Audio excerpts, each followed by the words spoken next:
मित्र चल चल ना परत चल. मित्र हा शब्द उच्चारू सुद्धा नकोस. लायकी नाहीये तुझी. माझी लायकी? तुला बंगला हवाय, उदय नकोय. तुला ऐशो आराम हवाय, उदयची साथ नकोय. तुला उदयच्या पैशातून मिळणारं सुख हवंय, पण उदयचं दुःख 1% सुद्धा नकोय. म्हणून त्या दिवशी मी तुला जेव्हा चल बोललो तर तुझे पाय त्या उंबरठ्याला चिटकले. अवकाश कळाली रे तुझी. उदय तेच म्हणतात ना कि कुत्ते की हड्डी नहीं मिली तो उसमें क्या गम है. क्या तो समझ में आ गई, उसकी औकात तो समझ में आ गई. तो कुत्रा आहेस तू. हो कुत्राच आहे मी. बरोबर ओळखलंस तू मला. मी कुत्राच आहे. आतापर्यंत मी मला विसरलो होतो, पण तू मला माझी ओळख करून दिलीस. मी कुत्राच आहे. पण हा कुत्रा त्या घरामध्ये हाडका खायला थांबला नव्हता. आजीची राखण करायला थांबला होता. हे लक्षात ठेव. खोटाड्या, खोटं बोलू नकोस. माझ्या आजीला काय गरज आहे रे तुझी? तिच्या सेवेसाठी नोकर चाकर होते. तू एक नंबरचा बेईमान होता. फक्त ऍडमिट कर. तुला मी एका भावासारखं प्रेम दिलं. माझ्या बरोबर सावलीसारखं सोबत ठेवलं. पण ते म्हणतात ना, अंधार झाल्यावर सावली सुद्धा सोडून जाते, तसं तू मला सोडून गेलास. लाज वाटते रे तुला मित्र बोलायला. मी पारकाच होतो रे. पारकाच होतो मी. पण त्या घरामध्ये मला प्रेम मिळालं म्हणून मी तिकडे थांबलो.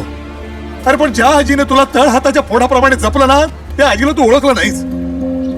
तुझ्या प्रत्येक गुन्ह्यावर पांघरून घालत होती ती. तो विलास सावंत कुठेतरी चालला होता. त्याला पण उडवलं आपल्या गाडीखाली. त्याची तुला हाय लागू नये म्हणून आजीने त्याला नोकरीवर ठेवलं.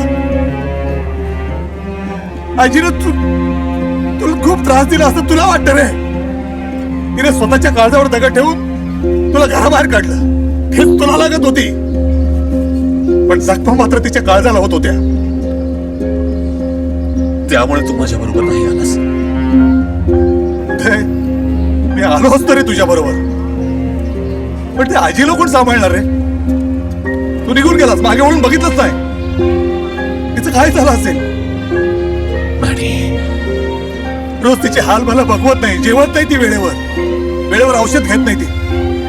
तू कधीतरी परत येशील या भाबड्या आशेवरती आला दिवस ढकलते बिचारी. जीव जळतो यार, जीव जळतो. सॉरी यार. चल. खरंच चूक केली मी.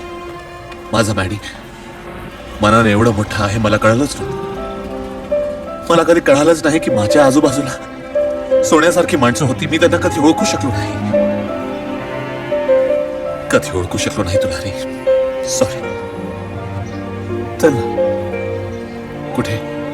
आपल्या घरी. माझ्या मनात आजीला भेटायची खूप इच्छा झाली रे. पण आता पड काय? मी वचनबद्ध आहे मॅडी.